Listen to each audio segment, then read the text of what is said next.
8071009 dari kelas Type C. Di sini saya akan memenuhi tugas video dari mata kuliah Motor Bakar Teknik Pertanian dengan 6 topik pembahasan atau materi yang akan saya sampaikan, dan materi yang pertama adalah motor bakar 4 tak bensin dan motor 4 tak diesel, yang kedua ada motor bakar 2 tak bensin, yang ketiga ada penyaluran bahan bakar metode bensin injeksi, bensin karburator, diesel sistem common rail, dan diesel bus pump. Yang keempat ada sistem pelumasan dan sistem pendinginan, yang kelima ada sistem kelistrikan, dan yang terakhir atau yang keenam ada sistem transmisi manual dan matic. Baik, materi pertama yang akan saya sampaikan di sini adalah tentang motor bakar 4 tak bensin dan motor bakar 4 tak diesel. Jadi motor bakar 4 tak adalah mesin yang mengubah energi kimia bahan bakar menjadi energi mekanik melalui 4 langkah kerja piston dalam satu siklus pembakaran. Disebut 4 tak karena terjadi 4 langkah utama piston, yaitu hisap, kompresi, usaha, dan buang. 4 langkah ini berlangsung dalam 2 putaran poros engkol, artinya setiap 2 kali putaran poros engkol, mesin menghasilkan 1 kali tenaga. Langkah-langkahnya adalah, yang pertama adalah langkah hisap. Saat piston bergerak ke bawah, katup hisap terbuka dan udara serta bahan bakar masuk ke silinder. Yang kedua ada langkah kompresi, yaitu katup menutup, piston naik ke atas menekan campuran agar padat dan siap dibakar. Yang ketiga ada langkah usaha atau tenaga. Pada motor bensin, busi memercikan api untuk menyalakan campuran. Pada motor diesel, bahan bakar terbakar sendiri karena tekanan tinggi. Yang keempat adalah langkah buang. Katup buang terbuka, piston naik kembali, dan gas sisa pembakaran dikeluarkan. Siklus ini terjadi ribuan kali per menit, tergantung putaran mesin. Proses yang sederhana tapi sangat efisien inilah yang menggerakkan kendaraan yang kita gunakan sehari-hari. Yang selanjutnya adalah perbedaan motor bensin 4 tak dan motor diesel 4 tak. Motor bensin 4 tak menggunakan busi untuk menyalakan campuran udara dan bensin. Campuran bahan bakar dan udara dibuat oleh karburator dan injektor, lalu masuk ke ruang bakar. Karena pembakaran yang dibantu oleh percikan api dari busi, tekanan kompresinya lebih rendah, sekitar 8 hingga 12:1. Akibatnya, motor bensin memiliki suara halus, ringan, dan responsif, cocok untuk kendaraan ringan seperti mobil pribadi dan sepeda motor. Sedangkan motor diesel 4 tak bekerja dengan prinsip pengapian kompresi. Udara dikompresi sangat tinggi sehingga mencapai suhu sekitar 500 sampai 700 derajat Celcius. Setelah itu, bahan bakar solar disemprotkan langsung oleh injektor dan terbakar sendiri tanpa perlu busi. Karena tekanan kompresinya tinggi, antara 14 hingga 22:1, tenaga atau torsi yang dihasilkan jauh lebih besar, namun efek sampingnya lebih keras atau suaranya lebih keras, getaran lebih kuat, dan bobot mesin lebih berat. Makanya, diesel lebih cocok digunakan untuk kendaraan berat seperti truk, bus, alat berat, dan mesin pertanian besar. Selain itu, sistem bahan bakarnya juga berbeda. Pada mesin bensin, bahan bakar dan udara dicampur sebelum masuk ke silinder, sedangkan pada mesin diesel, udara dan bahan bakar bertemu langsung di dalam ruang bakar pada saat injeksi. Selanjutnya ada fungsi motor bakar. Fungsi utama motor bakar 4 tak adalah menghasilkan tenaga mekanik dari energi kimia bahan bakar. Energi ini digunakan untuk menggerakkan kendaraan, memutar generator listrik, atau mengoperasikan alat pertanian seperti pompa air dan traktor. Selain itu, motor bakar juga memiliki fungsi-fungsi tambahan seperti mengatur besar kecilnya tenaga sesuai kebutuhan beban, misalnya ketika kendaraan menanjak atau membawa muatan besar.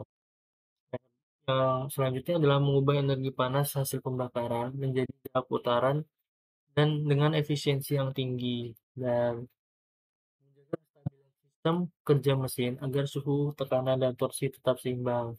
Secara sederhananya, motor bakar adalah jantungnya kendaraan dan mesin, karena semua sistem lain seperti transmisi, pendinginan, bahan kelistrikan bergantung pada energi yang dihasilkannya.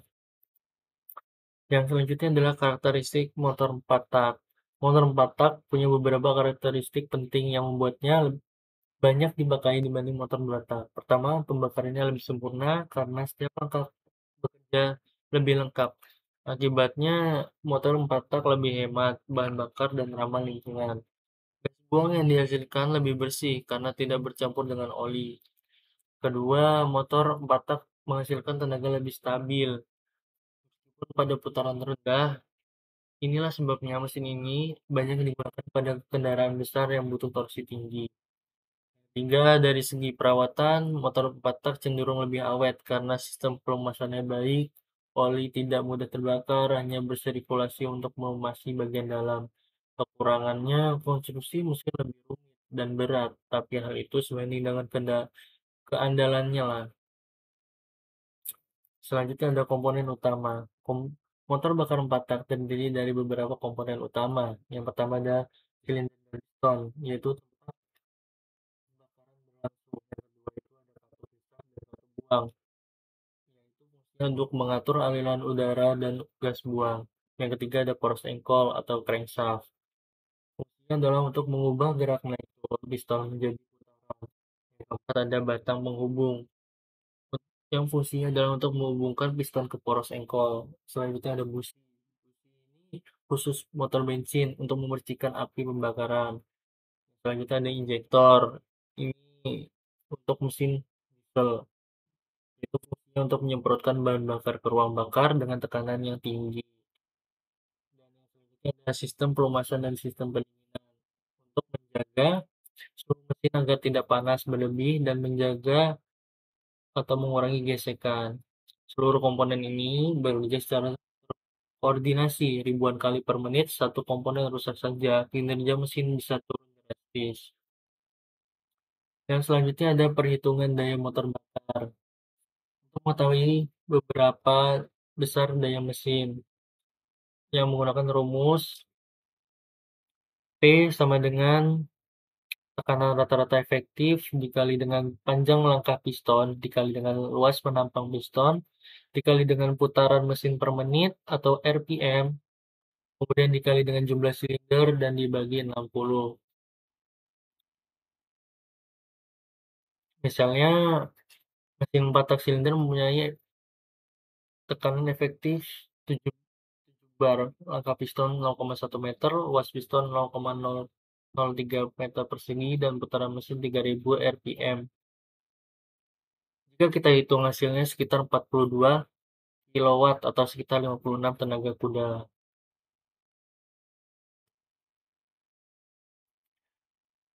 Inilah yang nantinya diteruskan ke transmisi dan akhirnya memutar roda kendaraan. Rumus ini juga menunjukkan bahwa semakin besar volume silinder dan tekanan pembakarannya, semakin tinggi daya yang dihasilkan mesin. Jadi sama seperti dengan contoh yang saya tampilkan di sini, ada contoh soalnya yaitu sebuah mesin 4 silinder mempunyai bor atau 86 mm dan stroke 86 mm, bekerja pada 3000 rpm dan tekanan rata-rata efektif indikator TME-nya 900 kilopascal. Itu daya induksi P mesin menggunakan rumus ini dan langkah-langkah perhitungannya juga.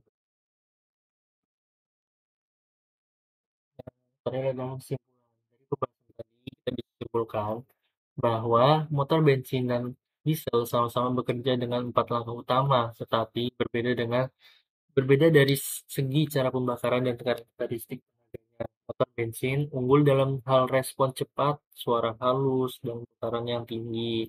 Sedangkan motor diesel lebih unggul pada torsi besar, efisiensi bahan bakar, dan daya tahan tinggi.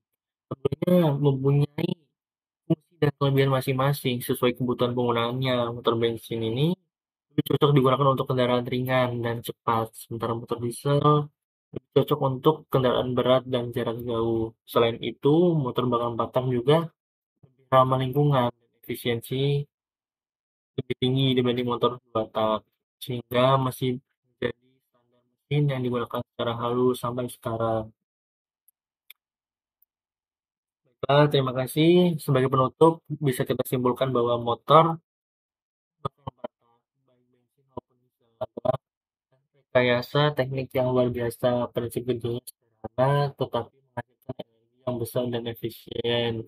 Pemahaman tentang cara kerja, komponen, dan perhitungannya sangat penting bagi kita sebagai mahasiswa teknik pertanian, karena mesin ini juga digunakan di sektor-sektor seperti traktor, pompa air, dan mesin penggiling. Dengan mengetahui perbedaan antara bensin dan diesel, kita bisa menentukan mesin yang paling sesuai untuk kebutuhan tertentu, apakah membutuhkan kecepatan atau kekuatan dalam ketahanan. Semoga dari penjelasan ini bisa kita lebih pahami dasar kerja mesin yang menjadi bagian penting dari dunia teknik modern. Sekian presentasi dari saya. Terima kasih atas perhatiannya. Wassalamualaikum warahmatullahi wabarakatuh. Assalamualaikum warahmatullahi wabarakatuh. Perkenalkan, nama saya Muhammad Adi Fadi dari kelas TC dengan NPM 2454071009. Di sini saya akan melanjutkan materi yang kedua, yaitu untuk mempresentasikan motor bakar dua tak bensin. Motor bakar dua tak bensin merupakan salah satu jenis mesin pembakaran dalam yang banyak digunakan terutama pada sepeda motor, mesin gergaji, dan mesin tempel perahu kecil. Mesin ini terkenal karena tenaganya besar, bentuknya sederhana, dan putarannya tinggi. Namun, ia juga memiliki kelemahan seperti konsumsi bahan bakar yang lebih boros dan emisi gas buang yang lebih tinggi dibandingkan motor 4 tak. Jadi, apa itu motor bakar dua tak bensin? Motor bakar dua tak bensin adalah mesin pembakaran dalam yang menyelesaikan satu siklus kerja dalam dua langkah piston atau satu putaran poros engkol. Artinya, setiap kali piston naik dan turun satu kali, mesin sudah menghasilkan satu kali langkah usaha, yaitu berbeda dengan motor 4 tak yang membutuhkan dua kali putaran poros engkol untuk menghasilkan satu kali tenaga. Dengan demikian, motor 2 tak menghasilkan tenaga dua kali lebih sering daripada motor 4 tak.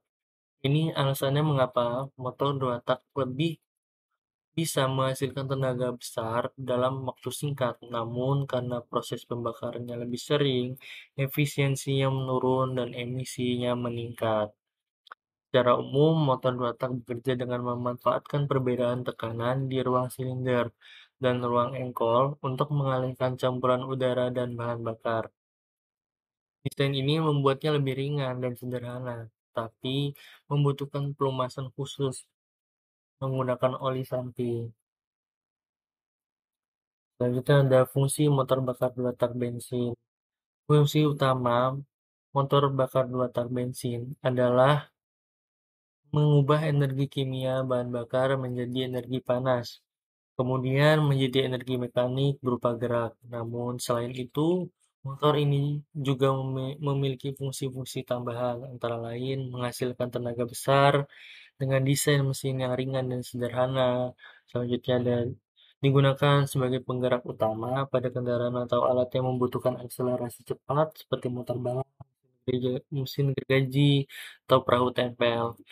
Yang selanjutnya adalah memberikan torsi tinggi pada putaran rendah, sehingga bisa mencapai tenaga maksimal dalam waktu singkat. Motor ini dirancang agar mudah dirawat, biaya produksinya rendah, dan mampu bekerja di berbagai kondisi. Karena konstruksinya sederhana, perawatannya lebih tidak serumit motor 4 tak, untuk waktu umur pakainya lebih pendek. Selanjutnya ada karakteristik motor bakar dua tak bensin. Motor bakar dua tak bensin memiliki beberapa ciri khas yang membedakannya dari motor 4 tak. Yang pertama adalah motor dua tak tidak memiliki katup katup atau valve seperti pada motor 4 tak. Sebagai gantinya, mesin ini memiliki port atau lubang yang berfungsi untuk mengatur masuknya campuran bahan bakar dan keluar gas buang. Ada tiga port utama, yaitu intake port, yang selanjutnya adalah transfer port, dan yang kedua adalah exhaust port. Yang kedua, satu siklus kerja hanya terdiri dari dua langkah piston. Langkah pertama menggabungkan proses hisap dan kompresi, sedangkan langkah kedua menggabungkan proses usaha dan buang. Yang ketiga, motor ini memiliki putaran mesin yang sangat tinggi. Suaranya lebih nyaring dan menghasilkan tenaga besar. Namun, karena prosesnya lebih cepat dan pelumasan tercampur dengan bahan bakar, efisiensinya bahan bakar lebih rendah dan emisi gas buangnya lebih tinggi. Ciri lainnya adalah penggunaan oli samping. Oli ini ikut terbakar bersama bahan bakar untuk melumasi piston dan dinding silinder. Ini sebabnya motor dua tak mengeluarkan asap putih khas dari knalpotnya. Yang selanjutnya adalah komponen utama motor bakar dua tak bensin. Beberapa komponen utama yang membentuk sistem kerja motor dua tak, antara lain silinder dan piston, yaitu tempat terjadinya proses pembakaran. Piston bergerak naik turun, menghasilkan tekanan dan isapan. Yang kedua ada crankshaft atau poros engkol, yang berfungsi untuk mengubah gerak naik turun piston menjadi gerakan putaran. Yang ketiga ada port masuk atau intake port, yaitu tempat campuran udara dan bensin dari karburator masuk ke ruang engkol. Yang keempat ada poros engkol atau exhaust port, jalur untuk mengeluarkan gas hasil pembakaran. Yang yang keempat ada port buang atau exhaust port, jalur untuk mengeluarkan gas hasil pembakaran. Yang kelima ada transfer port, yaitu saluran yang mengalirkan campuran baru dari ruang engkol ke ruang bakar. Yang selanjutnya adalah karburator yang mencampurkan udara dan bensin dalam perbandingan tertentu agar pembakaran optimal. Selanjutnya adalah busi atau spark plug yang menghasilkan percikan api untuk menyalakan campuran udara dan bahan bakar. Semua komponen ini bekerja secara sinkron. Piston berfungsi ganda sebagai pengatur aliran gas sekaligus penghasil tenaga. Yang selanjutnya adalah prinsip kerja motor bakar dua tak bensin. Jadi, cara kerja motor dua tak bensin dapat dijelaskan dalam dua langkah utama, yaitu yang pertama, langkah kompresi dan hisap. Ketika piston naik, ruang di atasnya menyempit. Campuran udara dan bahan bakar di ruang bakar dikompresi. Sementara ruang engkol di bawah piston menciptakan tenaga negatif. Tekanan negatif. Tekanan ini menghisap campuran baru dari karburator ke ruang engkol melalui port masuk. Yang langkah kedua ada usaha dan buang. Ketika piston mencapai titik atas, busi mempercikan api sehingga campuran udara dan bahan bakar tersebut terbakar dengan cepat. Tekanan hasil pembakaran menekan piston ke bawah. Saat piston turun, port buang terbuka dan gas hasil pembakaran keluar. Di saat bersamaan, port transfer juga terbuka dan campuran baru dari ruang engkol masuk ke silinder untuk menggantikan gas buang. Proses ini berlangsung terus-menerus, menghasilkan tenaga setiap satu kali putaran poros engkol. Itulah sebabnya mesin dua tak dikenal responsif dan bertenaga besar walau kapasitas silindernya kecil. Yang selanjutnya ada perhitungan motor dua tak bensin. Secara prinsip, daya motor dua tak bisa dihitung menggunakan rumus dasar daya mesin, yaitu rumusnya adalah P atau daya mesin sama dengan PMI atau tekanan rata-rata efektif dikali L, panjang langkah piston, dikali A, luas penambang piston, dikali N, putaran mesin, dikali K atau jumlah silinder, kemudian dibagi dengan 60. Karena motor dua tak menghasilkan langkah usaha setiap satu kali putaran, karena nilai dayanya lebih besar dibanding motor empat tak, dengan ukuran yang sama, namun efisiensinya lebih rendah karena sebagian campuran bahan bakar ikut terbuang saat port buang terbuka. Contoh mesin kecil 100 dengan cc 125 cc dua tak bisa menghasilkan daya sekitar 10 hingga 12 kW, sedangkan mesin 4 tak dengan kapasitas sama biasanya hanya sekitar 8 kW. Nah, yang selanjutnya ada kelebihan dan kekurangan motor bakar dua tak. Setiap sistem tentu punya kelebihan dan kekurangannya masing-masing. Kelebihan motor 2 tak bensin antara lain mampu menghasilkan tenaga besar untuk ukuran mesin kecil. Nah, selanjutnya ada struktur mesinnya yang sederhana dan lebih ringan. Kemudian biaya perawatan dan perbaikannya relatif murah dibandingkan dengan motor 4 tak. Yang selanjutnya ada respon mesinnya lebih cepat, cocok untuk kendaraan yang butuh akselerasi tinggi. Nah, kemudian kekurangannya dari motor 2 tak ini adalah konsumsi bahan bakarnya yang lebih boros dibandingkan dengan motor 4 tak. Emisi gas buangnya tinggi karena campuran bahan bakar tidak terbakar sempurna. Kemudian ada oli ikut terbakar, menimbulkan asap putih dan kerak pada busi.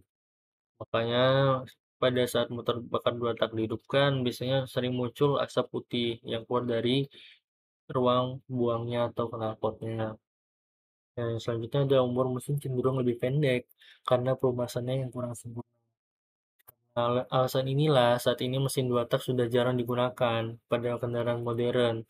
Makanya sekarang lebih banyak motor 4 tak, tetapi masih populer untuk mesin kecil dan alat kerja portable seperti alat potong gergaji dan alat-alat pertanian lagi yang skalanya yang lebih kecil. Jadi kesimpulannya adalah, dari seluruh penjelasan tadi, dapat disimpulkan bahwa motor bakar 2 tak bensin adalah mesin yang mampu menghasilkan tenaga dengan konstruksi sederhana dan ringan. Prinsip kerjanya hanya menggunakan dua langkah piston, yaitu langkah kompresi hisap dan langkah usaha dan buang, sehingga tenaga dihasilkan lebih sering. Namun, karena efisiensinya rendah dan emisinya tinggi, motor ini mulai tergantikan oleh motor 4 tak yang lebih hemat dan ramah lingkungan.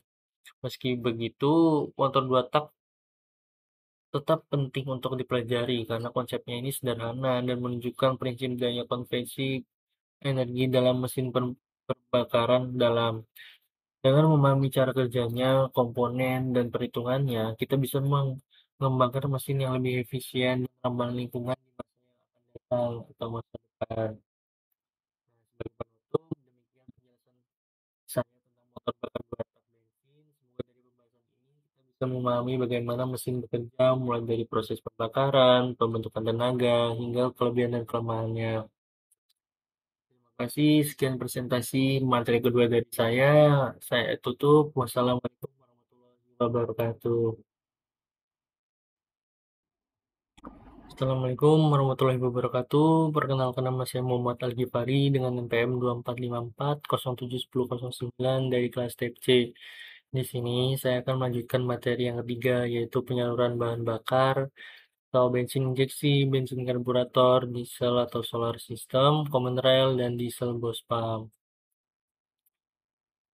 Baik, sistem penyaluran bahan bakar adalah bagian yang sangat penting dalam mesin pembakaran dalam, karena dari sinilah proses pembakaran dimulai. Kalau bahan bakar dan udara tidak tercampur dengan perbandingan yang tepat, maka pembakaran tidak sempurna. Tenaga berkurang dan konsumsi bahan bakar jadi boros. Hari ini kita akan bahas 4 sistem utama: bensin karburator, bensin injeksi, diesel bus pump, dan diesel common rail. Masing-masing sistem memiliki cara kerja, keunggulan, dan kelemahan berbeda yang berbeda sesuai perkembangan teknologi saat ini.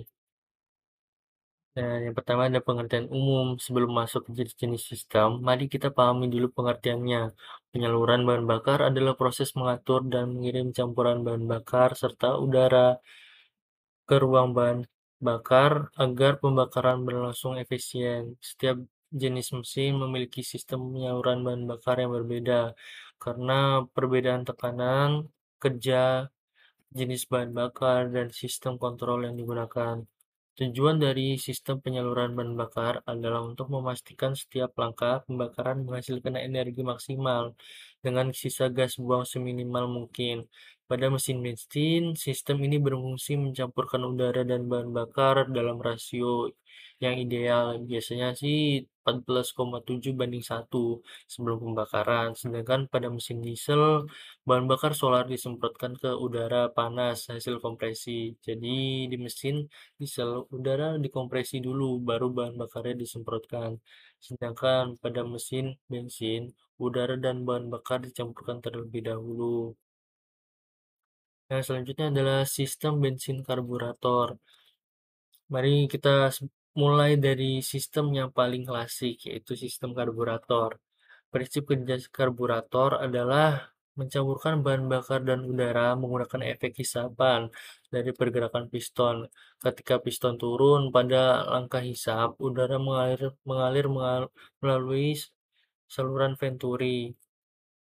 Venturi ini membuat tekanan udara menurun, sehingga bensin dan mangkuk pelampung tersedot ke aliran udara dan tercampur membentuk kabut bahan bakar. Selanjutnya, campuran ini lalu masuk ke silinder melalui manifold masuk untuk dibakar. Komponen utama dari bensin karburator antara lain ada mangkuk pelampung yang fungsinya sendiri untuk menjaga ketinggian bahan bakar. Selanjutnya ada jarum pelampung yang fungsinya untuk mengatur aliran bensin masuk. Yang selanjutnya adalah venturi, yaitu tempat campuran udara dan bahan bakar terbentuk. Yang selanjutnya adalah jet utama yang mengatur jumlah bensin yang keluar. Yang selanjutnya, yang terakhir adalah katup gas atau throttle valve yang mengatur yang fungsinya untuk mengatur jumlah campuran yang masuk ke bensin atau ke ruang mesin.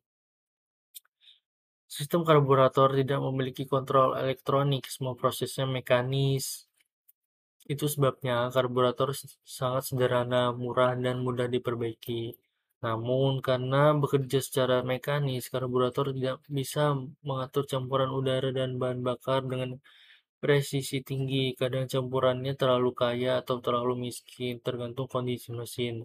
Oleh karena itu, sistem karburator banyak digunakan pada sepeda motor dan mobil lama, tapi kini sudah mulai digantikan oleh sistem injeksi. Nah, selanjutnya adalah sistem bensin injeksi. Selanjutnya, prinsip kerja sistem injeksi adalah menggunakan injeksi elektronik untuk menyemprotkan bahan bakar secara presisi ke saluran masuk atau langsung ke ruang bakar.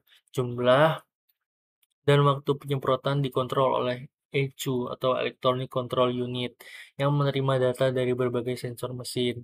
Sensor-sensor ini memantau tekanan udara, posisi throttle, temperatur mesin, dan kadar oksigen di gas buang. Data dari sensor tersebut digunakan ECU untuk menentukan berapa banyak bahan bakar yang perlu disemprotkan agar pembakaran optimal. Komponen utama dari sistem injeksi bensin yaitu meliputi pompa bahan bakar yang berfungsi untuk mengalirkan bensin bertekanan ke injektor. Yang selanjutnya ada injektor yang berfungsi untuk menyemprotkan bahan bakar menjadi kabut halus. Yang selanjutnya adalah sensor-sensor mesin seperti sensor oksigen, sensor throttle, dan sensor temperatur. Yang selanjutnya ada filter bahan bakar yang fungsinya sendiri untuk menjaga bahan bakar agar bersih dari kotoran. Yang selanjutnya ada itu yang menjadi otak pengatur semuanya.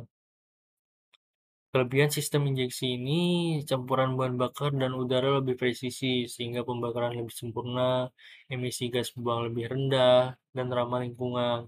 Konsumsi bahan bakar lebih irit, performa mesin lebih stabil dan responsif. Sistem ini juga mulai digunakan luas sejak tahun 1990-an dan kini menjadi standar di hampir semua kendaraan modern. Dan selanjutnya adalah sistem diesel Bose pump. Sekarang kita beralih ke mesin diesel, dimulai dari sistem Bose pump atau sering disebut juga sebagai pompa injeksi mekanis. Prinsip kerjanya cukup sederhana. Bahan bakar solar dipompa oleh injeksi pump menuju masing-masing injektor dengan tekanan tinggi, biasanya antara 200 hingga 800 bar. Setiap injektor menyemprotkan bahan bakar ke ruang bakar tepat saat piston mencapai titik kompresi tertinggi. Komponen utamanya adalah pompa injeksi Bosch yang menentukan tekanan dan waktu penginjeksian.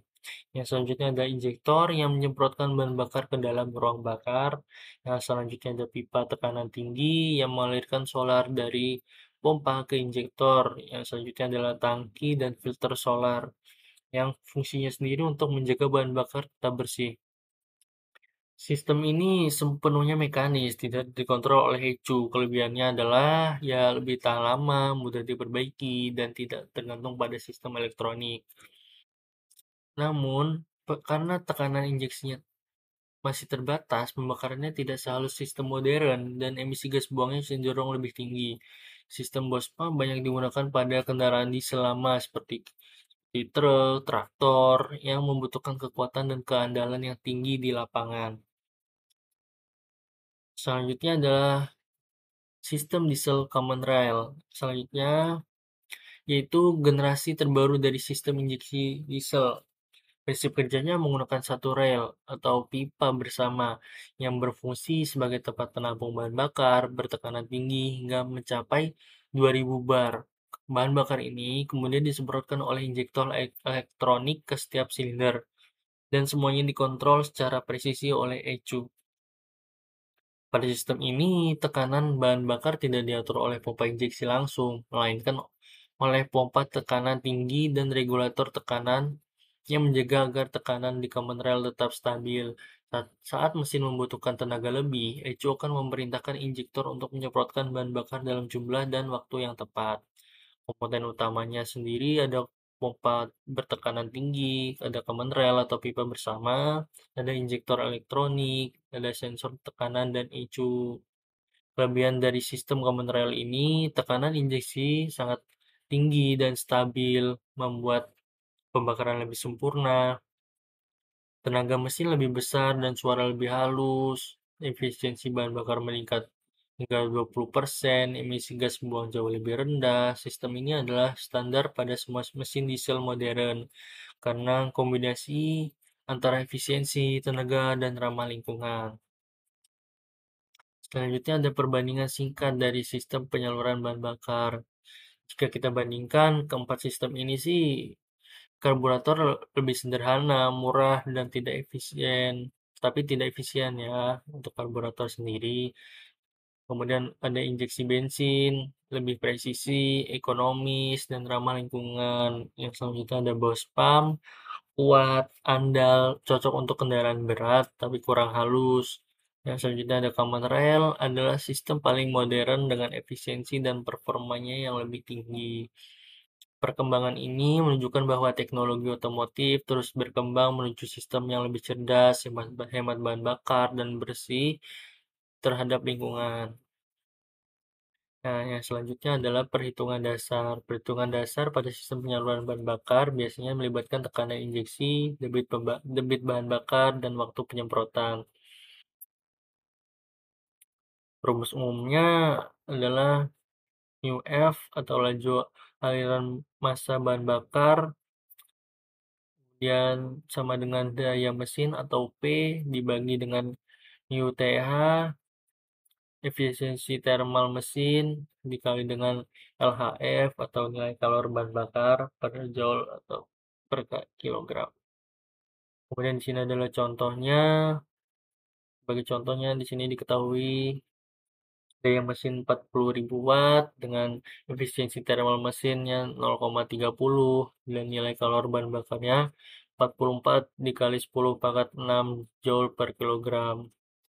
Kemudian bisa kita hitung di sini hasilnya adalah 3,03 kali 10 pangkat min 3 kilogram per second atau 0,00303 kilogram per second atau 10,9 gram per detiknya.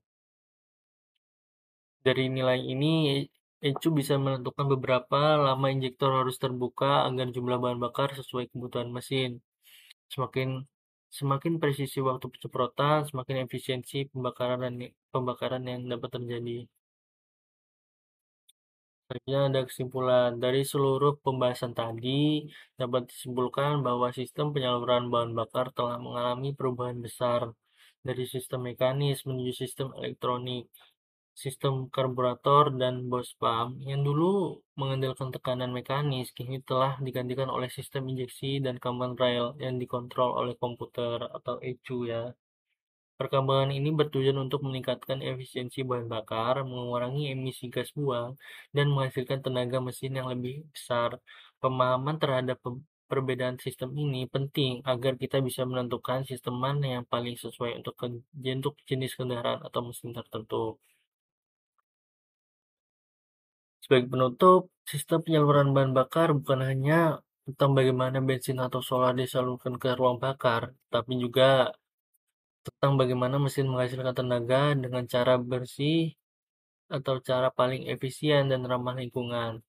Dari karburator hingga common rail, semuanya menunjukkan evolusi panjang dunia otomotif dari mekanis ke elektronik. Pemahaman terhadap sistem ini sangat penting bagi kita yang belajar di bidang teknik karena menjadi dasar dalam perancangan dan perawatan mesin modern. Sekian, terima kasih presentasi dari materi ketiga yang telah saya sampaikan. Mohon maaf bila ada salah-salah kata. Saya akhiri, terima kasih. Wassalamualaikum warahmatullahi wabarakatuh. Assalamualaikum warahmatullahi wabarakatuh. Perkenalkan, saya Muhammad Al-Ghifari dari kelas TPC dengan NPM 2454071009. Di sini saya akan melanjutkan materi yang selanjutnya, yaitu materi yang keempat, yang dengan judul Sistem Pelumasan dan Sistem Pendinginan. Baik, dua sistem ini bisa kita anggap sebagai penjaga vitalitas mesin. Kalau pelumasan dan pendinginan bekerja dengan baik, mesin bisa awet bertahun-tahun. Tapi kalau salah satu di antaranya bermasalah, bahkan mesin baru pun bisa rusak dalam hitungan menit. Maka dari itu, memahami dua sistem ini penting, baik bagi kita sebagai mahasiswa teknik pertanian maupun bagi siapapun yang akan mengoperasikan mesin. Yang pertama ada pengertian sistem pelumasan.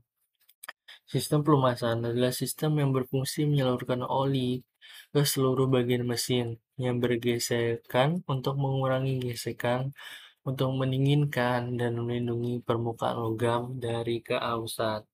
Dalam pelumasan, dua logam yang bergesekan akan saling mengikis. Gesekan itu menimbulkan panas dan dalam waktu singkat bisa membuat piston macet di dalam silinder. Secara prinsipnya, sistem pelumasan ini bekerja mirip seperti sistem peredaran darah pada tubuh manusia. Oli adalah darahnya mesin, dialirkan ke seluruh bagian untuk membawa panas dan kotoran keluar, lalu kembali lagi ke bak oli untuk disaring dan didinginkan sebelum dipompa lagi.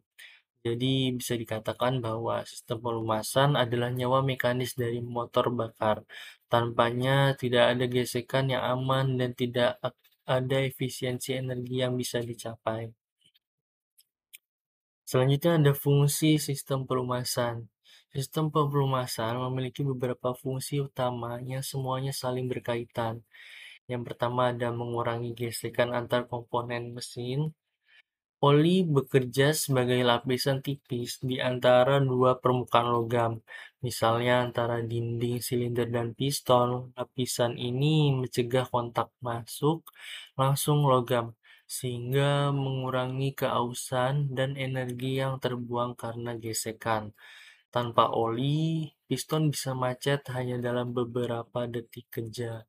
Yang kedua, ada mendinginkan bagian mesin, yaitu setiap gesekan menghasilkan panas. Oli menyerap panas dari area tersebut dan membawanya ke bak oli atau oil cooler untuk dilepaskan ke udara.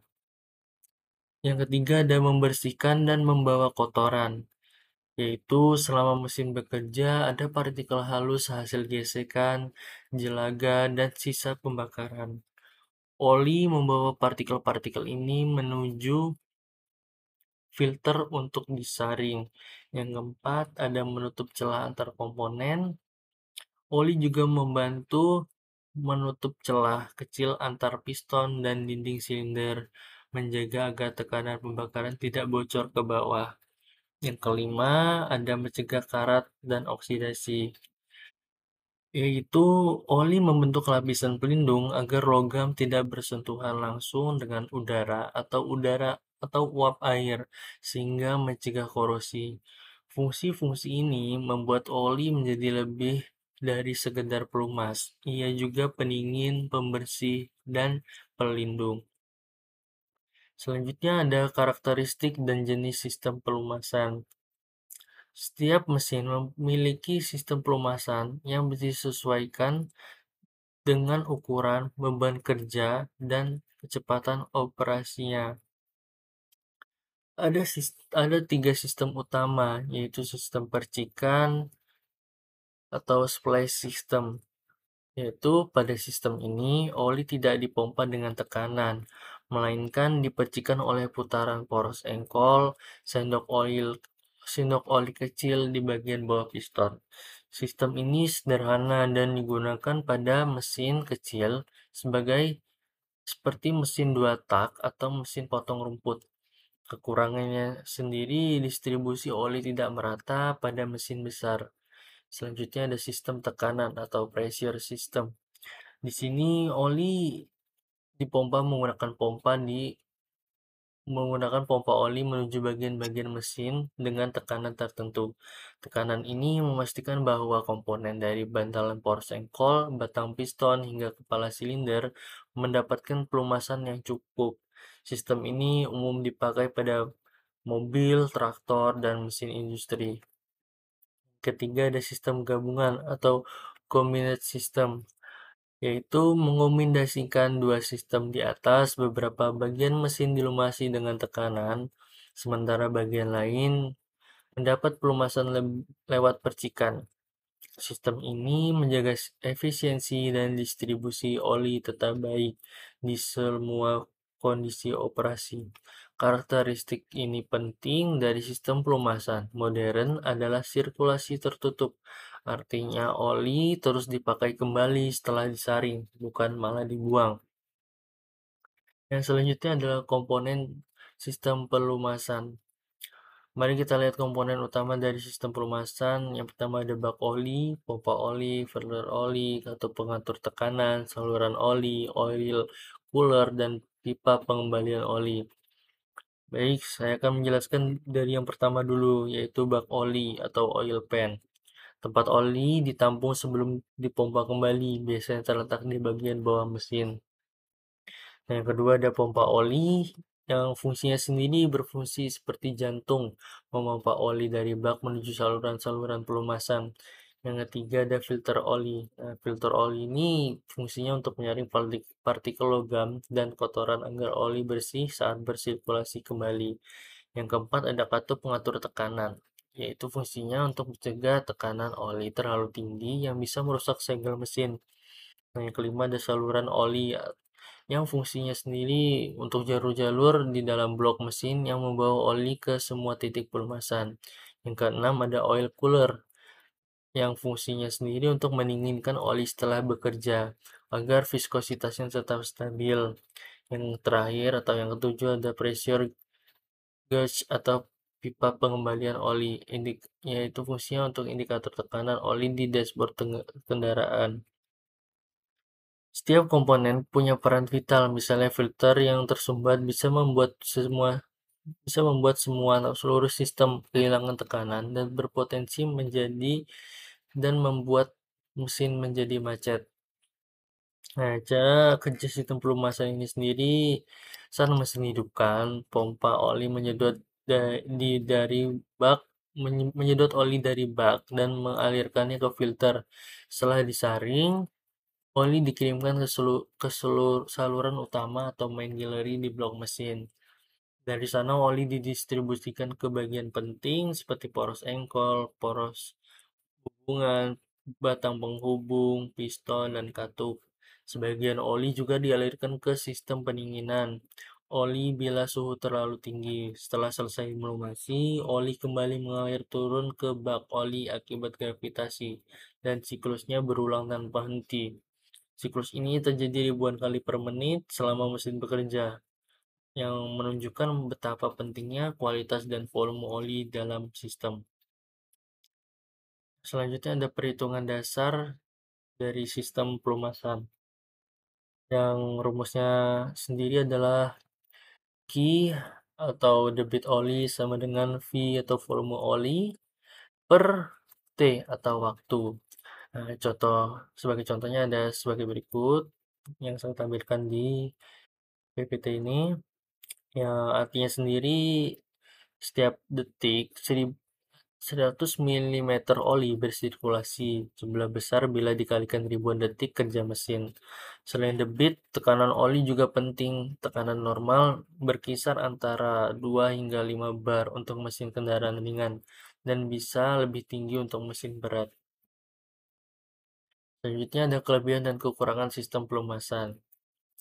Yang pertama yaitu kelebihannya adalah mengurangi gesekan dan panas. Yang kedua ada umur komponen lebih panjang, yang ketiga ada mesin bekerja lebih halus.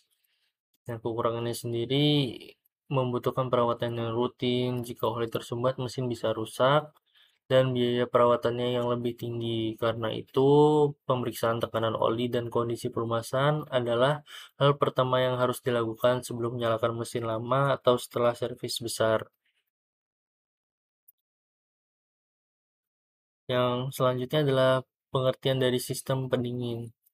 Sistem pendingin berfungsi menjaga suhu kerja mesin pada kondisi ideal, yaitu sekitar 80 hingga 90 derajat Celcius. Pada suhu itu, pembakaran berlangsung efisien, oli bekerja optimal, dan keausan logam minimal. Kalau mesin terlalu panas, logam bisa memuai dan macet. Tapi kalau mesin dingin, pembakaran tidak sempurna, tenaga lemah, dan bahan bakar boros. Jadi, pendinginan sendiri bukan hanya menurunkan suhu, tetapi juga menstabilkan suhu mesin agar tetap di titik optimal. Yang selanjutnya ada fungsi sistem pendinginan. Ada beberapa fungsi penting dari sistem pendinginan, yaitu untuk menurunkan suhu akibat pembakaran dan gesekan. Nah, penjelasannya sendiri, saat mesin bekerja, suhu di ruang bakar bisa mencapai 2000 derajat Celcius. Pendinginan memastikan panas ini tidak merusak komponen. Yang kedua ada menjaga suhu kerja mesin antara 80 sampai 90 derajat Celcius. Oli yang terlalu panas akan encer dan kehilangan daya pelumasannya. Pendinginan ini menjaga oli tetap stabil. Yang ketiga ada mencegah kerusakan akibat panas berlebih. Suhu stabil berarti logam tidak memuai berlebih sehingga celah antar komponen tetap presisi. Yang keempat ada menjaga kekentalan oli agar tetap ideal. Mesin yang terlalu panas atau terlalu dingin, keduanya menyebabkan pembakaran tidak sempurna. Pendinginan memastikan kondisi yang ideal. Yang selanjutnya ada karakteristik dan jenis sistem pendinginan. Ada dua sistem utama yang digunakan, yaitu ada pendinginan udara dan pendinginan air. Nah, bagian yang pertama ada pendinginan udara, yaitu menggunakan sirip-sirip aluminium atau fin pada dinding silinder untuk memperluas permukaan dan membuang panas ke udara. Pada sepeda motor dan mesin kecil, kelebihannya sederhana, ringan, tidak butuh cairan pendingin. Nah, kekurangannya suhu mesin tidak merata dan efisiensi berkurang di cuaca panas. Selanjutnya ada pendinginan air atau liquid cooling. Nah, pendinginan air ini menggunakan cairan pendingin atau coolant yang dialirkan oleh pompa air menuju jaket air di sekitar silinder. Setelah menyerap panas, coolant mengalir ke radiator untuk didinginkan oleh udara luar. Sistem ini lebih kompleks tapi mampu menjaga suhu stabil bahkan pada beban berat. Selanjutnya ada komponen sistem pendingin. Nah, yang pertama ini ada radiator, yang kedua ada pompa air, yang ketiga ada termostat, yang keempat ada kipas pendingin, yang kelima ada selang atau saluran air, yang keenam ada tutup radiator, yang ketujuh ada tangki ekspansi. Nah, jadi radiator ini menukar panas antara cairan, pendingin, dan udara luar. Nah, kemudian pompa air ini mengalirkan coolant ke seluruh bagian mesin. Nah, selanjutnya ada termostat, yaitu fungsinya untuk mengatur aliran cairan agar mesin cepat mencapai suhu kerja. Nah, selanjutnya ada kipas pendingin yang fungsinya sendiri untuk membantu sirkulasi udara saat kecepatan kendaraan rendah. Yang selanjutnya ada selang air atau saluran air ya. Yang fungsinya sendiri untuk menghubungkan radiator, mesin, dan pompa. Yang selanjutnya ada tutup radiator yang fungsinya untuk menjaga tekanan sistem agar titik didih coolant naik. Yang terakhir ada tangki ekspansi yang berfungsi untuk menampung kelebihan cairan saat suhu naik. Nah, cara kerjanya dari sistem pendingin ini sendiri, ketika mesin baru dinyalakan, termostat ini menutup aliran coolant ke radiator agar mesin cepat panas. Begitu suhu mencapai sekitar 80 derajat Celcius, termostat terbuka dan coolant mulai bersirkulasi melalui radiator. Pompa air memaksa cairan bergerak melewati blok, silinder, menyerap panas dari logam, udara yang mengalir melalui radiator atau dibantu kipas mendinginkan coolant. Proses ini berlangsung terus-menerus selama mesin hidup dan menjaga suhu tetap stabil. Beberapa sistem modern menggunakan sensor suhu dan ECU untuk mengatur atau mengontrol kipas pendingin elektrik secara otomatis agar efisiensi energi lebih tinggi. Ada perhitungan dasar sistem pendingin yang menggunakan rumus Q atau panas yang diserap sama dengan M kali C kali delta T. M sendiri berarti massa fluida pendingin, C sendiri berarti kalor jenis cairan, nah delta T ini yang berarti selisih suhu. Sebagai contohnya, coolant 3 kilogram dengan jenis kalor 4.200 Joule per kilogram derajat Celcius naik dari 70 derajat Celcius ke 90 derajat Celcius. Dengan rumus tersebut bisa kita hitung sebagai contohnya Q sama dengan 3 kali 4.200 atau kalor jenisnya tadi dan dikali dengan 20 suhu 90 adalah 20, kemudian kita hitung sama dengan hasilnya 252.000 Joule. Artinya sistem pendingin tersebut harus menyerap minimal 252 kilojoule kerja panas, energi panas tiap siklus agar suhu tetap stabil.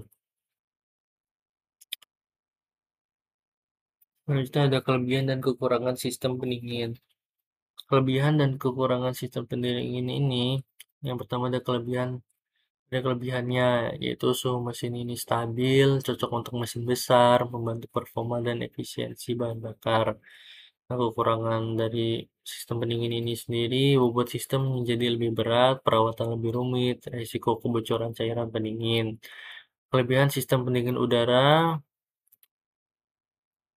struktur sederhana dan ringan, tidak butuh coolant atau radiator. Nah, kekurangan dari pendingin udara ini, pendinginannya tidak merata dan kurang efisien di beban tinggi. Nah, kesimpulannya, sistem pelumas dan pendingin bekerja saling melengkapi. Pelumas mengurangi gesekan dan membawa panas lokal, sedangkan pendinginan menjaga suhu keseluruhan mesin. Kalau salah satunya gagal, performa dan umur mesin pasti menurun. Keduanya menunjukkan bagaimana prinsip dasar teknik konversi energi dan pengendalian panas diterapkan dalam mesin modern. Sebagai penutup, pelumasan dan pendinginan bukan hanya dua sistem mekanik, tapi juga dua penjaga kehidupan mesin. Dari sistem sederhana hingga modern, prinsipnya itu tetap sama, menjaga mesin agar efisien, awet, dan tidak mudah rusak.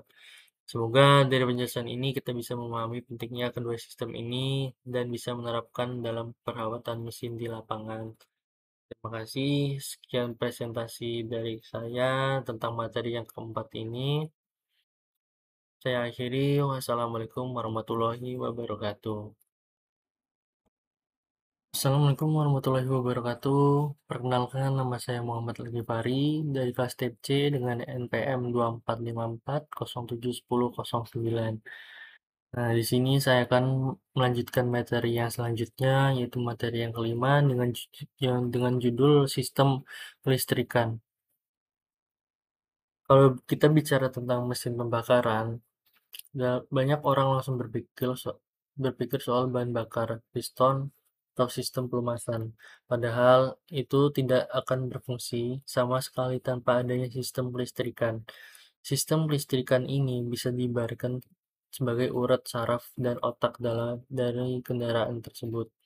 Kenapa bisa disebut begitu? Karena hampir semua bagian kendaraan modern bekerja dengan bantuan listrik, dari proses awal, mesin menyala, mengatur waktu pembakaran, menyalakan lampu indikator, hingga mengatur sistem injeksi bahan bakar. Bahkan pada kendaraan modern, kelistrikan juga mengendalikan sistem keamanan, transmisi otomatis, pendingin mesin, dan sensor-sensor yang membuat kendaraan efisien dan nyaman. Jadi, bisa dikatakan sistem kelistrikan bukan hanya pelengkap, tapi merupakan bagian vital yang membuat mesin hidup dan bisa berpikir. Baik, yang pertama ada pengertian dari sistem kelistrikan itu sendiri. Sistem kelistrikan, motor bakar, adalah rangkaian komponen yang menghasilkan, menyimpan, mengatur, dan menyalurkan energi listrik untuk menggerakkan seluruh sistem dalam kendaraan. Energi listrik ini digunakan untuk, yang pertama adalah untuk menyalakan mesin, yaitu starter. Yang kedua ada menghasilkan percikan api di busi atau pengapian. Yang ketiga ada menyalakan lampu dan indikator. Yang keempat adalah mengoperasikan sistem injeksi bahan bakar. Yang kelima ada menjalankan perangkat elektronik seperti ECU, wiper, pendingin, dan sebagainya. Ada dua sumber energi listrik utama di kendaraan. Yang pertama itu ada aki, yaitu aki ini sendiri sumber listrik utama saat mesin belum menyala.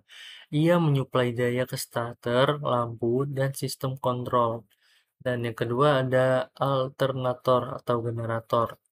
Nah, generator atau alternator ini sendiri yaitu fungsinya untuk menghasilkan listrik saat mesin berputar, menggantikan peran aki sebagai sumber utama sekaligus mengisi ulang aki. Jadi, pada saat kendaraan menyala, alternatorlah yang bekerja paling keras. Ia memutar rotor untuk menghasilkan arus listrik, lalu menyalurkan arus itu ke seluruh sistem kendaraan. Satu hal yang sering luput adalah bahwa sistem kelistrikan bersifat sirkuit tertutup. Artinya, arus listrik mengalir dari sumber atau aki melalui beban seperti lampu atau starter, lalu kembali lagi ke aki melalui massa atau rangka kendaraan. Bayangkan saja jika kendaraan kita sebenarnya adalah pembangkit listrik mini yang terus-menerus beroperasi, menghasilkan menggunakan dan menyeimbangkan energi setiap detiknya. Yang selanjutnya ada fungsi sistem kelistrikan. Fungsi sistem kelistrikan tidak bisa dilepaskan dari peran-peran utamanya yang sebenarnya membentuk satu siklus energi. Nah, yang pertama adalah menghidupkan mesin melalui sistem starter. Sistem starter, saat kunci kontak diputar, arus dari baterai dialirkan ke motor starter. Motor starter lalu mengubah energi listrik menjadi energi mekanik untuk memutar poros engkol. Putaran awal ini memungkinkan proses pembakaran pertama terjadi. Tanpa sistem ini, kita harus memutar mesin secara manual, seperti motor zaman dulu yang masih pakai engkol tangan. Yang kedua ada menyediakan percikan api pada busi untuk pembakaran pada motor bensin. Nah, yang kedua ini ada sistem pengapian atau tadi sistem. Setelah mesin hidup, alternator langsung aktif menghasilkan listrik. Nah, listrik ini digunakan untuk seluruh kebutuhan sistem dari misalnya dari lampu hingga pengapian sekaligus untuk mengisi kembali daya baterai. Jadi, sistem ini menjaga agar kendaraan tidak pernah kehabisan energi listrik. Nah, yang ketiga ada menyediakan energi bagi sistem penerangan, lampu, indikator, dan dashboard. Nah, yang ketiga ini sistem pengapian. Jadi, fungsinya sendiri untuk menghasilkan percikan api di busi. Percikan ini adalah pemicu ledakan di ruang bakar. Tanpa pengapian, bahan bakar tidak akan terbakar dan mesin tidak akan hidup. Sistem pengapian juga mengatur waktu pengapian agar pembakaran terjadi tepat di saat piston mencapai titik kompresi tinggi. Nah, selanjutnya ada menyediakan daya untuk sistem pengisian baterai dan aksesori lainnya. Nah, semua lampu seperti klakson dan instrumen kendaraan bekerja berkat sistem kelistrikan, bahkan wiper, sistem audio, dan indikator bensin semuanya terhubung dengan sumber listrik kendaraan. Nah, yang kelima ada mengatur sistem kontrol elektronik mesin seperti ECU, sensor, dan aktuator. Nah, yang kelima ini kan sistem kontrol elektronik ya bisa dikatakan seperti itu. Jadi di kendaraan modern, sistem kelistrikan juga memberi daya ke ECU. ECU sendiri ini artinya Electronic Control Unit dan berbagai sensor seperti sensor suhu, oksigen, tekanan, dan kecepatan. ECU sendiri memproses semua data itu untuk menentukan jumlah bahan bakar dan waktu pengapaian yang akan digunakan secara otomatis. Jadi dari awal mesin menyala hingga berhenti, sistem kelistrikan tidak pernah berhenti bekerja. Ia mengatur ritme kendaraan, menjaga efisiensi, dan memastikan semua sistemnya berjalan harmonis. Nah, yang selanjutnya ada karakteristik sistem kelistrikan. Sistem kelistrikan kendaraan memiliki beberapa karakteristik yang unik yang membedakannya dari sistem mekanik biasa.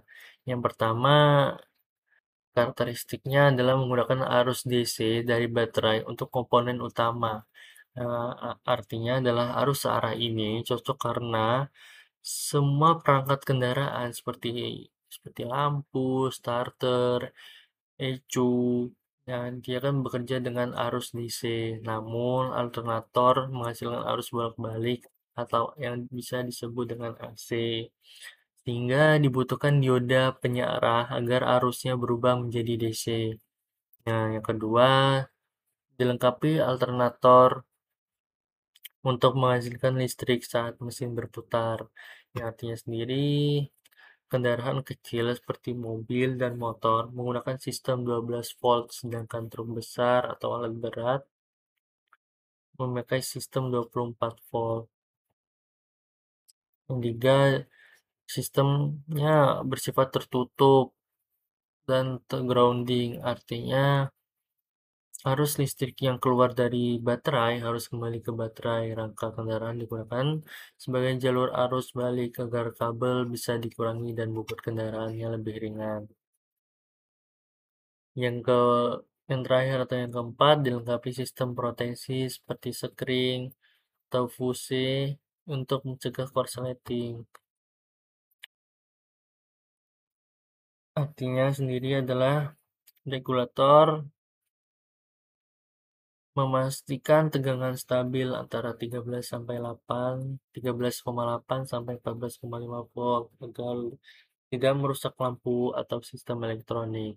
Sistem kelistrikan dirancang sangat hati-hati karena sedikit gangguan saja, misalnya kabel lepas atau sekring putus, bisa menyebabkan seluruh kendaraan menjadi tidak bisa berfungsi dengan baik atau bisa saja tidak berfungsi sama sekali. Selanjutnya ada komponen utama sistem kelistrikan. Nah, yang pertama ada baterai atau aki. Baterai atau aki ini fungsinya adalah sebagai bank energi kendaraan. Jadi, aki ini menyimpan energi dalam bentuk kimia dan mengubahnya dari energi kimia tersebut menjadi energi listrik saat dibutuhkan. Selain untuk starter, baterai juga menjaga kestabilan tegangan seluruh sistem agar tidak naik dan turun drastis. Nah, yang kedua ini ada alternator. Alternator sendiri fungsinya untuk menghasilkan listrik ketika mesin hidup.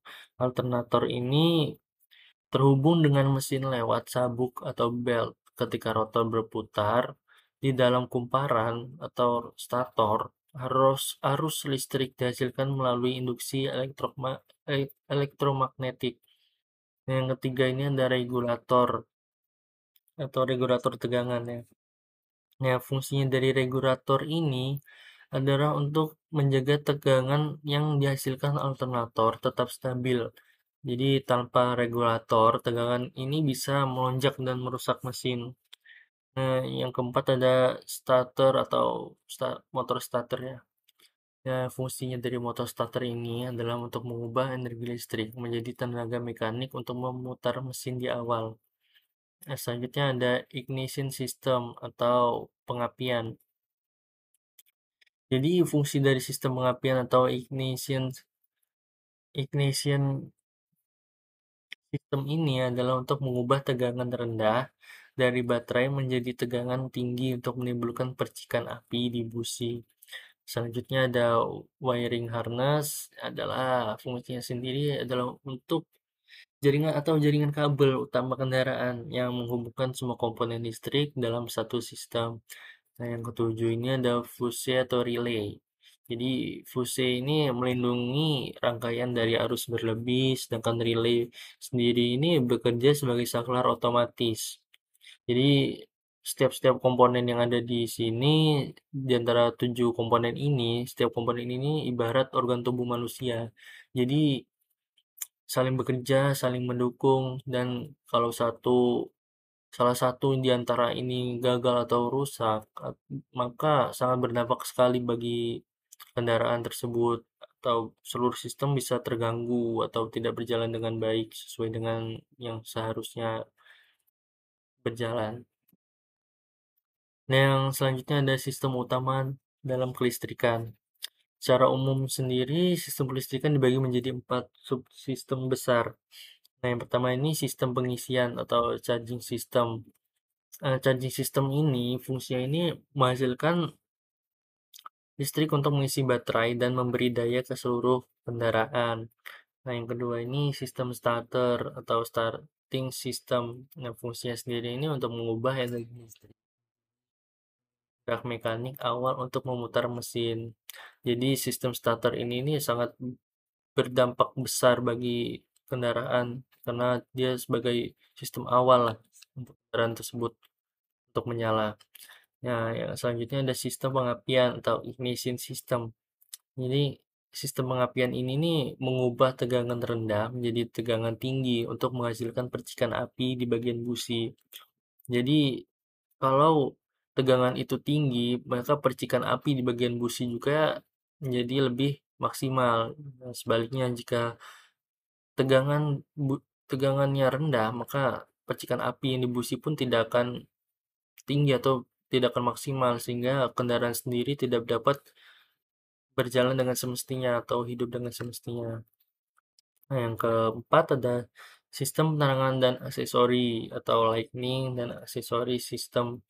Jadi sistem penerangan dan aksesori ini nih meliputi semua lampu, klakson, wiper, sistem pendinginan, hingga ecu modern juga sangat bergantung pada sistem penerangan dan aksesori ini. Jadi keempat sistem ini nih saling berhubungan, dan bila salah satu di antara keempat sistem ini tidak bekerja dengan baik atau tidak bekerja, kendaraan bisa gagal menyala atau berpotensi dengan dan tidak dapat beroperasi dengan tidak stabil. Nah, selanjutnya ada prinsip kerja sistem kelistrikan itu sendiri ya. Jadi prinsipnya sederhana tapi saling bergantung. Jadi saat kunci kontak diputar ke posisi on, baterai menyalurkan arus ke sistem starter. Kemudian motor starter memutar force and coil agar mesin hidup. Nah, setelah begitu mesin berputar, alternator mulai menghasilkan listrik untuk menggantikan peran baterai. Kemudian arus dari alternator mengalir ke seluruh komponen sambil mengisi ulang baterai. Kemudian regulator menjaga tegangan tetap stabil, sementara fuse dan relay memastikan sistem aman dari arus berlebih. Grounding berfungsi menutup sirkuit agar arus kembali ke baterai. Dengan cara ini, kendaraan bisa menyalakan banyak perangkat sekaligus tanpa kehabisan daya, lampu, klakson, ecu, kipas regulator, dan sebagainya. Selanjutnya ada perhitungan dasar ini. Jadi, perhitungan dasar dalam sistem kelistrikan dalam analisis dasar digunakan hukum Ohm atau V atau P dikali V kali I. Nah, keterangannya sendiri, jadi P ini adalah daya listrik yang satuannya adalah watt, dan V ini adalah tegangan, yang satuannya adalah volt. Nah, yang ini adalah arus listrik, yang satuannya itu ampere. Jadi sebagai contoh, jika lampu menggunakan 12 volt dan arus 4 ampere, maka P sama dengan 12 dikali 4 sama dengan 48 watt. Jadi perhitungan sederhana ini nih penting karena menentukan ukuran kabel, kapasitas sekring, dan kemampuan alternator. Kesalahan kecil saja bisa membuat sistem overheat atau bahkan terbakar. Selanjutnya ada kelebihan dan kekurangan dari sistem kelistrikan ini sendiri. Jadi kelebihan sistem kelistrikan ini sistemnya otomatis yang meningkatkan kenyamanan dan efisiensi kendaraan dan memungkinkan teknologi modern seperti injeksi, ECU, dan sensor. Eee, dan kelebihan lainnya adalah lebih hemat bahan bakar dan ramah lingkungan. Kemudian dapat dikontrol secara presisi tanpa intervensi manual.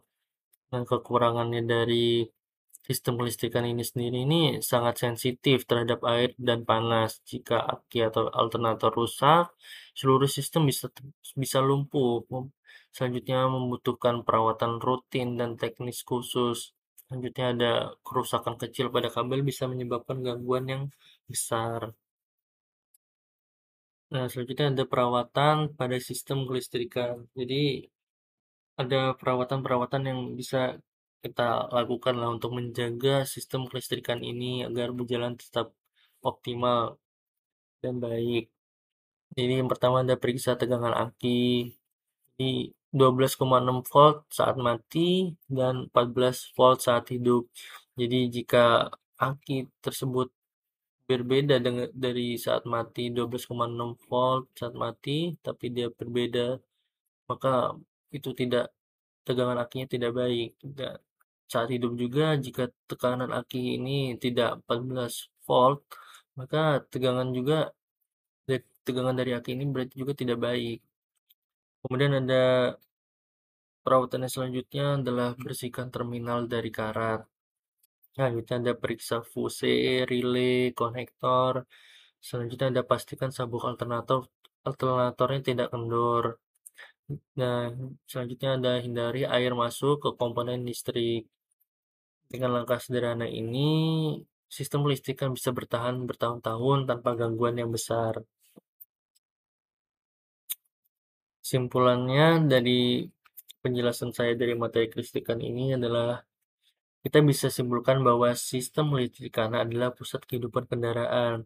Ia menghubungkan energi, mengatur pembakaran, menyalakan lampu, dan menjaga efisiensi kerja mesin. Jadi setiap kali kita menekan tombol starter, sebenarnya kita sedang menghidupkan jaringan listrik mini yang bekerja sempurna hanya karena semua komponennya saling berkoordinasi. Baterai, alternator, regulator, kabel, dan fuse semuanya membentuk satu sistem vital. Kalau salah satu di antaranya gagal, maka seluruh sistem bisa berhenti bekerja. Itulah sebabnya pemahaman tentang sistem listrikan ini sangat penting bagi mahasiswa teknik, mekanik, dan operator mesin. Jadi sekian presentasi dari saya, atau penjelasan dari saya tentang materi yang kelima ini, tentang materi sistem kelistrikan. Saya akhiri, maaf bila ada salah-salah kata. Wassalamualaikum warahmatullahi wabarakatuh. Assalamualaikum warahmatullahi wabarakatuh. Perkenalkan, nama saya Muhammad Al-Ghifari dengan NPM 2454071009 dari kelas TEP C. Di sini saya akan melanjutkan mempresentasikan atau menjelaskan materi yang selanjutnya atau materi yang terakhir yang berjudul Sistem Transmisi Manual dan Matic. Jadi, kalau kita perhatikan, setiap kendaraan bermotor, baik itu mobil, traktor, atau sepeda motor, tidak hanya bergantung pada mesin untuk menghasilkan tenaga, tetapi juga memerlukan mekanisme yang mampu menyalurkan tenaga tersebut dengan efisien ke roda. Nah, mekanisme itu disebut sistem transmisi. Sederhananya, sistem transmisi adalah perantara antara tenaga mesin dan roda penggerak. Tanpa transmisi, mesin hanya akan menghasilkan putaran, tetapi tidak dapat memindahkan kendaraan. Jadi, sistem transmisi adalah sistem pengatur hubungan antara mesin dan roda yang memungkinkan kendaraan bisa berjalan dengan halus di berbagai kecepatan dan kondisi jalan. Yang pertama adalah pengertian dari sistem transmisi. Sistem transmisi adalah mekanisme yang berfungsi menyalurkan tenaga dari mesin ke roda penggerak dengan perbandingan kecepatan dan torsi yang dapat diubah. Tujuannya agar tenaga mesin bisa disesuaikan dengan kondisi jalan dan kebutuhan kendaraan. Secara fisik, transmisi terletak di antara mesin dan sistem penggerak. Kalau mesin menghasilkan tenaga dengan putaran tinggi, tapi torsinya rendah, transmisilah yang mengatur agar torsi bisa diperbesar saat kendaraan mulai berjalan atau menanjak. Misalnya ketika kita berkendara di tanjakan, mesin memerlukan tenaga lebih besar untuk menggerakkan kendaraan.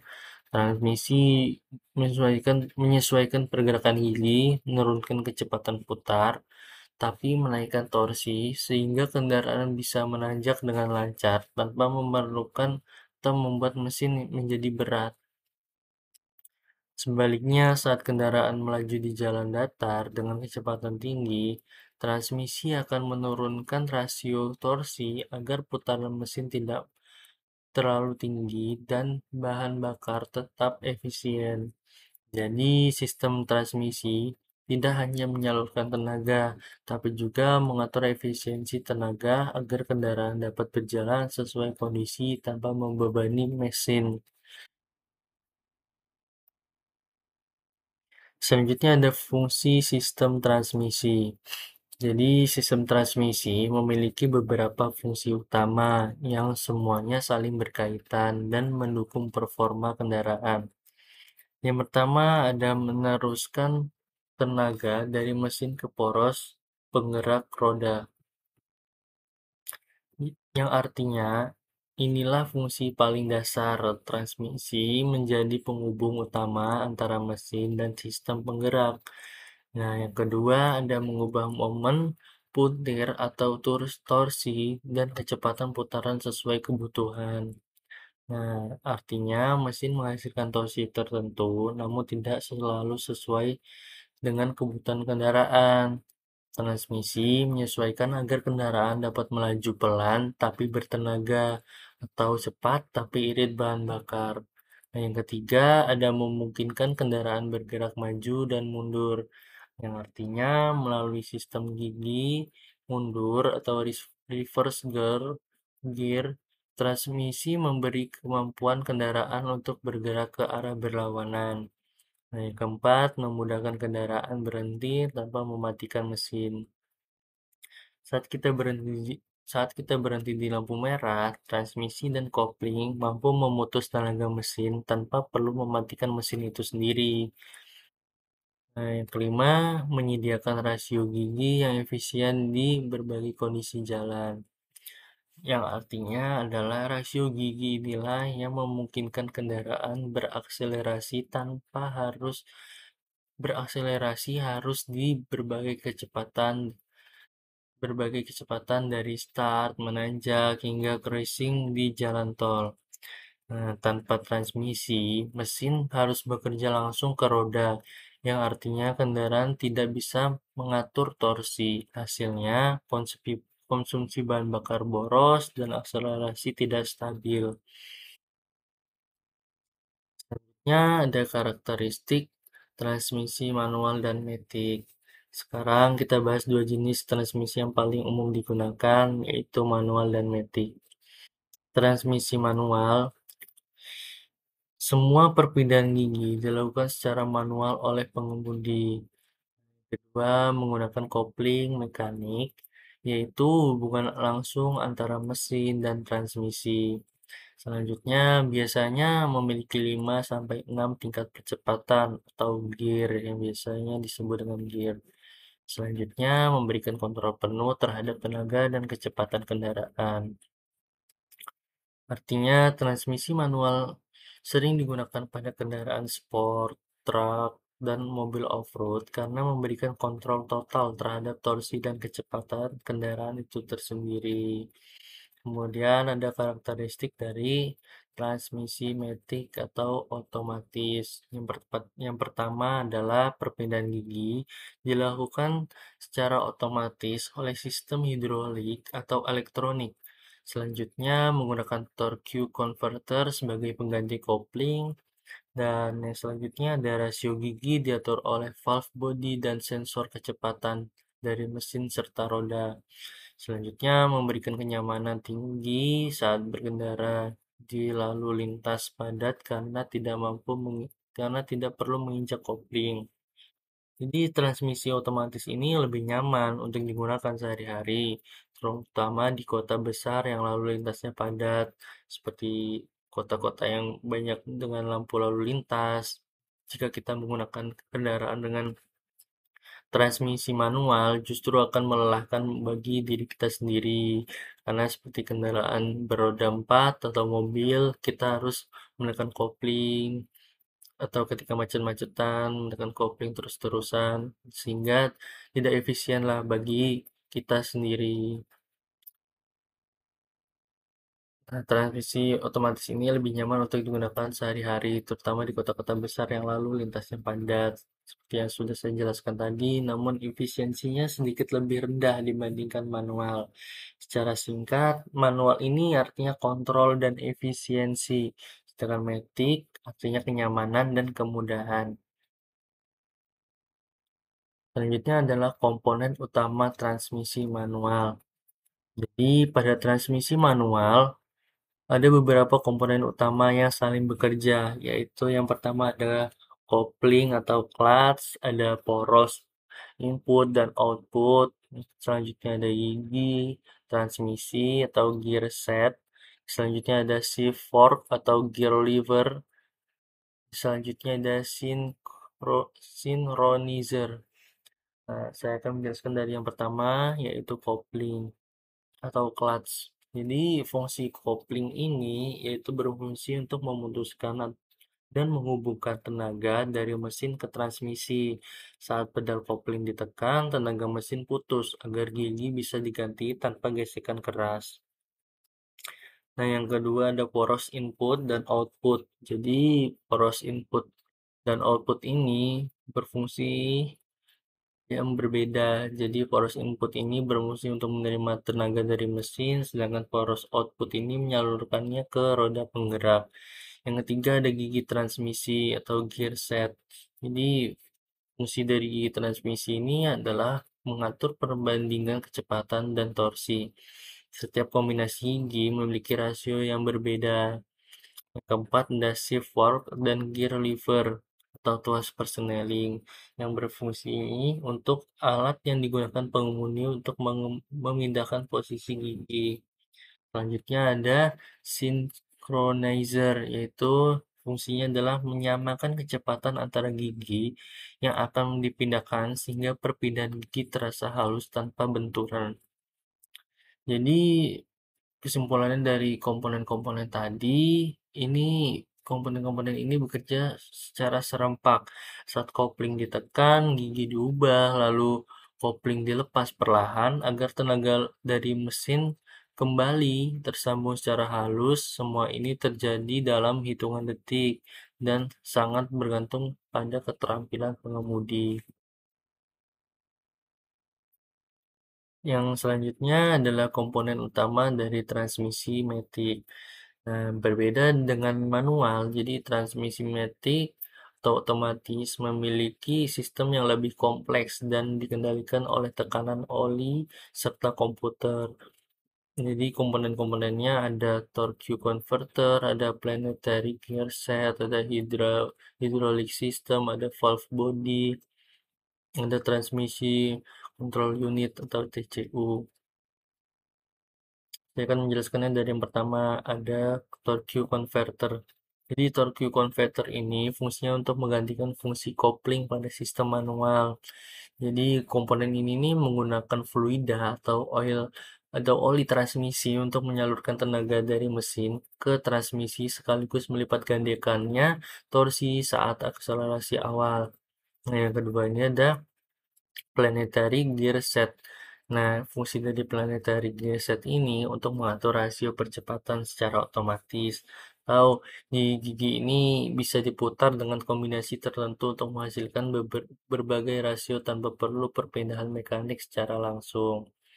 Selanjutnya ada hydraulic system. Jadi fungsi dari hydraulic system ini untuk mengatur tekanan oli untuk mengaktifkan kopling dan brake band di dalam transmisi. Selanjutnya ada valve body. Valve body ini fungsinya untuk merupakan otak mekanik transmisi otomatis yang menentukan kapan gigi harus berpindah berdasarkan tekanan oli dan kecepatan mesin. Selanjutnya yang terakhir ada Transmission Control Unit atau TCU. Pada transmisi otomatis modern, komponen kecil ini mengatur perpindahan gigi secara elektronik menggunakan data dari berbagai sensor. Jadi kesimpulannya dari kelima komponen tadi, perpindahan gigi di sistematik berlangsung otomatis, halus dan responsif tanpa perlu intervensi pengemudi. Selanjutnya ada perhitungan dasar dari transmisi. Jadi dalam transmisi perhitungan dasarnya menggunakan rasio gigi atau gear ratio dengan rumus IT sama dengan N input per N output. Jadi IT ini adalah rasio transmisi, sedangkan N input ini putaran poros input atau satuannya adalah RPM, dan N output ini putaran poros output atau satuannya juga menggunakan RPM. Jadi kita misalkan jika ada contoh jika gigi penggerak memiliki 15 gigi dan gigi yang digerakkan memiliki 45 gigi, maka IT sama dengan 15 dibagi 45 sama dengan 1/3. Atau jika contoh yang saya tampilkan di PPT ini, misalkan putaran poros inputnya 3000 RPM dan putaran poros outputnya 1000 RPM, maka IT sama dengan 3000 dibagi 1000 sama dengan 3. Artinya rasio gigi adalah 3/1. Artinya setiap satu putaran gigi penggerak menghasilkan sepertiga putaran pada gigi yang digerakkan, tetapi torsi meningkat 3 kali lipat. Konsep rasio ini menjelaskan kenapa kendaraan bisa kuat saat menanjak dengan gigi satu, tapi lebih cepat di gigi 5. Semakin besar rasio, semakin besar torsi, namun kecepatannya berkurang. Nah, semakin kecil rasio, semakin tinggi kecepatan tapi torsi menurun. Nah, ada kelebihan dan kekurangan transmisi manual. Nah, pertama ada kelebihannya. Kelebihannya yang pertama adalah efisiensi bahan bakar lebih baik. Nah, yang kedua ada biaya perawatannya lebih murah. Tiga ada memberikan kontrol penuh atas performa kendaraan. Yang keempat ada dapat menyalurkan tenaga secara langsung tanpa slip seperti pada torque converter. Kekurangannya dari transmisi manual ini, pengemudi lebih cepat lelah di lalu lintas padat. Perlu keterampilan dalam memindahkan gigi agar tidak kasar dan kurang praktis untuk penggunaan harian di kota besar. Jadi, transmisi manual cocok bagi mereka yang ingin kontrol total atau efisiensi tinggi dan respons mesin yang cepat. Nah, selanjutnya ada kelebihan dan kekurangan dari transmisi matic. Kelebihannya dari transmisi matic ini tidak perlu menginjak kopling, eh, perpindahan giginya lebih halus dan otomatis, nyaman digunakan di jalan macet, cocok untuk pengemudi baru atau pengguna perkotaan. Sedangkan kekurangannya sendiri dari transmisi matic adalah konsumsi bahan bakarnya yang lebih tinggi, biaya servis dan perbaikannya lebih mahal, kurang efisien di tanjakan curam dan beban berat, umur oli transmisi lebih pendek karena suhu kerja tinggi. Namun, meski begitu, transmisi otomatis terus berkembang. Versi modern seperti CVT, Continuously Variable Transmission, bahkan bisa mengatur rasio secara halus tanpa hentakan, menjadikannya semakin efisien. Jadi, kesimpulannya dari penjelasan saya pada materi ini, dapat kita simpulkan bahwa sistem transmisi adalah penghubung utama antara tenaga mesin dan roda kendaraan. Tanpa transmisi, tenaga mesin tidak akan bisa dimanfaatkan dengan efisien. Baik transmisi manual maupun matic, keduanya memiliki fungsi yang sama, menyalurkan tenaga dan mengatur torsi. Namun dengan cara kerja dan karakteristik yang berbeda, manual unggul di kontrol, efisiensi, dan tenaga langsung, sedangkan matic-nya lebih unggul di kenyamanan, kemudahan, dan kehalusan berkendara. Nah, jadi pemilihan jenis transmisi sebaiknya disesuaikan dengan kebutuhan kita sehari-hari. Seperti untuk jalan macet dan penggunaan sehari-hari, transmisi matic adalah pilihan yang bijak. Namun, untuk kendaraan niaga, sport, atau medan berat, transmisi manual menjadi andalannya. Nah, sebagai calon teknisi atau mahasiswa teknik, memahami sistem transmisi sangat penting, bukan hanya untuk memperbaiki, tapi juga untuk mendiagnosis, merawat, meningkatkan performa kendaraan. Nah, jadi seperti itulah penjelasan dari materi yang telah saya sampaikan. Ada materi sistem transmisi atau materi yang terakhir ini. Maaf bila ada salah perkataan. Saya akhiri. Wassalamualaikum warahmatullahi wabarakatuh.